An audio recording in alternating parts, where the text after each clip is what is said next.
Welcome back. Today we're talking about Queen of Deception by May Frater. As always, do not come for me in the comments if I mispronounce something. If you have not learned by now, I mispronounce a lot of shit. I don't do it on purpose, it just happens. So back on March 25th of 2024, I asked the authors of TT to recommend their books to me. May Frater was one of these authors, and she had asked me to read the Empire of Shattered Crowns series that she has written. I do know there are 4 books out, and that the 5th book is coming out on September 30th of this year, 2024. Please remember that anything I say about Queen of Deception is from the ebook version, not the physical. This book is roughly 250 pages. Amazon classifies it as a romantic Arthurian fantasy. I can see it. I really can. But it really works. Anyways, Queen of Deception was copyrighted in 2023, and both Amazon and Goodreads have the same blurb. I'm only going to read you a portion of it, mainly because you can read the blurb yourself. If you were offered a second life, would you take it? Amelia died. She thought it was all over, but then she opened her eyes and realized she's a child with all the memories of her past life and her eidetic memory intact. Not just that, she's now living in a medieval world that resembles her favorite fantasy, the Cruel Empire.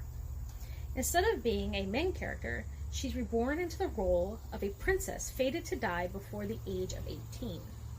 As years go by, and she realizes she's not waking from a dream, she settles into her new life with only a goal in mind: survival.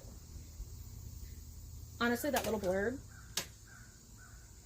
if that doesn't make you really want to read the story, I'm sorry, because that was awesome. On Amazon, Queen of Deception has 150 ratings and a 4.2 star average. On Goodreads, it has 240 ratings with 139 written reviews and a 4.08 star average. The author does make a note that the book is written in UK English, so there may be some spelling that is different for US readers. The thing I like most about this book is the author included a map, and I am a sucker for a good book map. So Amelia was reincarnated into a book called The Cruel Empire. She spent 17 years sneaking around, planning, growing a network of people, and waiting for the day that the Dante's royal family would cease to exist. Basically, she helped plan a coup at her castle. This is where she meets the second prince of the Helian Empire, and his name is Thessian? I don't know. Don't come for me. She ends up making a deal with him to help him take over the kingdom with little to no bloodshed. And she gives him all this proof to help him along the way. Basically, she's doing this in exchange for her life. But she also asks that she be made regent in his stead. Basically a puppet queen. Although she hates that title. I mean, I understand why, but it's basically what she is.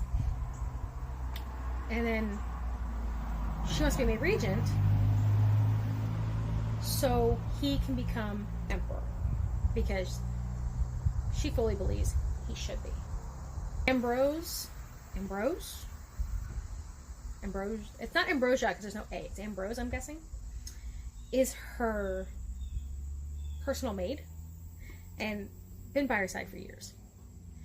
But with Ambrose by her side, she starts to weed out all the corrupt lords and servants and everything else, and she starts to get rid of anybody or anything that would be a danger to her and to Thessian. I really don't know how that name is supposed to be pronounced. With the coup over, she starts weeding out the servants, then makes her way to the lords. What she does to the lords, if that doesn't scream badass, I don't know what does. So while things are in progress within the castle, Emilia sneaks out to go to the Lionheart Guild and meet the master of the guild, Lionheart. Now apparently she's been working with him since she was really young. You'll have to read the book to understand what I mean by that. But because she provided so much for him, now he provides back. She wants information, he basically gets it for her. She wants Lionheart to become her spy master at the castle. He adamantly says, like, hell no, not gonna happen. If you read the book, you'll be able to find out how she got her way. She didn't just bat her eyelashes and, he said fine. No. How she got him to be his how she got him to be her spy master, that was kind of badass. So some time passes into the story, and Thessian, you know what? The second prince, we're just gonna call him Prince, eventually breaks down and asks Emilia some questions that have been kind of eating away at him. And the questions eventually lead him to asking if she can see the future, if she's a seer. She has eidetic memory. She past life, reincarnated into the book. She kind of knows what the hell is going to happen. So instead of saying yes, instead of saying no, she gives like this vaguest of vague answers. Like, any one of us would have been like, that is not what I asked. But him, he's just like, oh, okay, I won't tell.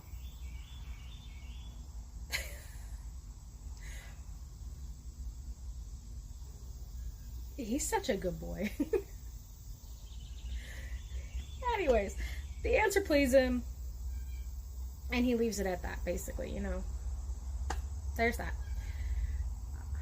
A lot more happens within the story, and, I really feel bad saying a lot more happens, but I can't really tell you what happens without ruining the reading experience. You gotta read. But they end up having to deal with their own enemies.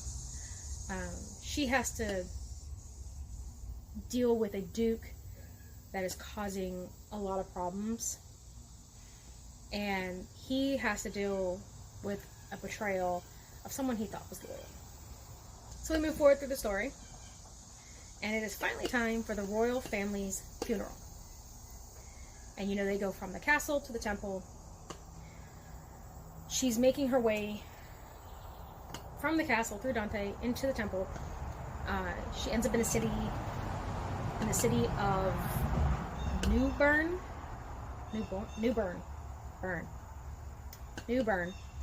and she has to stop her carriage. The reason she stops it is because there are temple fanatics threatening to kill children. Yeah, she's not putting up with that shit. So she gets out, makes a deal with these fanatics, ends up getting as close to them as she physically can, and from the shadows, Ambrose and Lionheart help set everything right. She's still looked at like the bane of this kingdom's existence, but she tries so hard.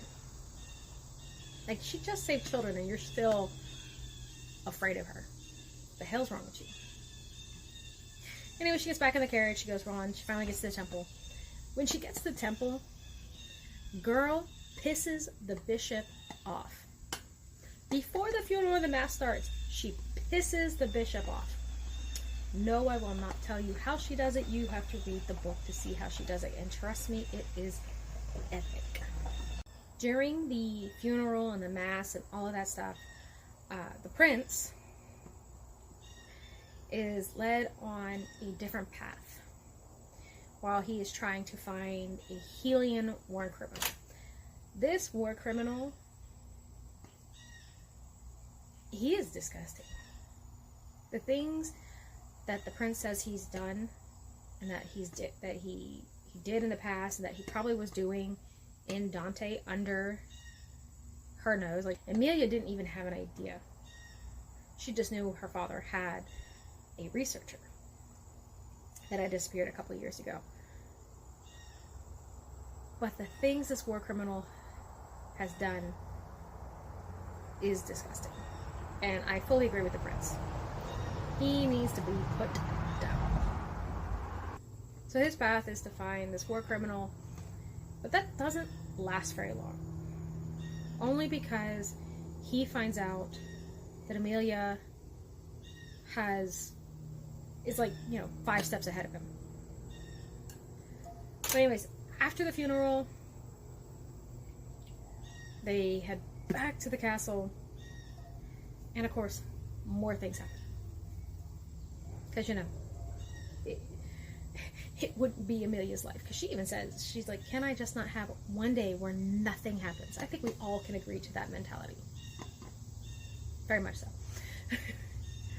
But she gets that mentality, and she just wants one day where nothing happens. But no, it doesn't. Last thing I will say about the book is Emilia gains a new ally through